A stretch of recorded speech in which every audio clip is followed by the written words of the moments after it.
এদিকে মিষ্টি দিল আমাকে সঞ্জয়, আমি বললাম আমি ট্রেনের খাবার খাবো না, প্ল্যাটফর্মের খাবার খাবো না, তবু মালদাতেই বাঙালির ইতিহাস, বাংলার ইতিহাস জড়িত। না না, ওদেরকে বললাম তো, ওদেরকে বললাম তো আমার সিট রয়েছে, নিবে না সেট। আরে কেউ উঠবে না, কেউ উঠবে না, কেউ উঠবে না, কেউ উঠবে না। এদিকে শোনো না, বাংলার প্রাচীন স্থান গৌড়, এই মালদা এসে কেমন লাগছে?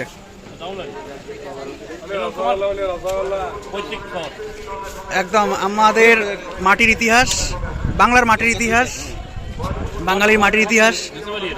হ্যাঁ, আমার দেশের বাড়ি মানে আর ওইদিকে, আর একটু ওইদিকে গঙ্গারামপুরের দিকে। মালদা এলাম, মালদায় আমার বেশি আসা যাওয়ার নেই তেমন, কিন্তু এই ট্রেনের মাধ্যমে কলকাতা যাওয়ার পথে মালদায় এসেছি এবং এই মালদা জুড়ে ইতিহাস রয়েছে বাংলা বাঙালির। এই মালদায় একসময় বাংলার গৌড় হিসেবে ছিল, আর সেই গৌড়ের ইতিহাস ঘাটলে দেখা যায় বাঙালি মহারাজারা ভারতবর্ষ জুড়ে নাম করেছে, যেমন পাল, যেমন শশাঙ্ক এবং অন্যান্য যারা রাজা রয়েছে। তো খুবই ভালো লাগলো, সাথে থাকুন। আর 7 ঘন্টা লাগবে যেতে কলকাতার দিকে, তারপর দেখা হচ্ছে জাতীয় সম্মেলনে, বাংলা পক্ষের দ্বিতীয় জাতীয় সম্মেলনে।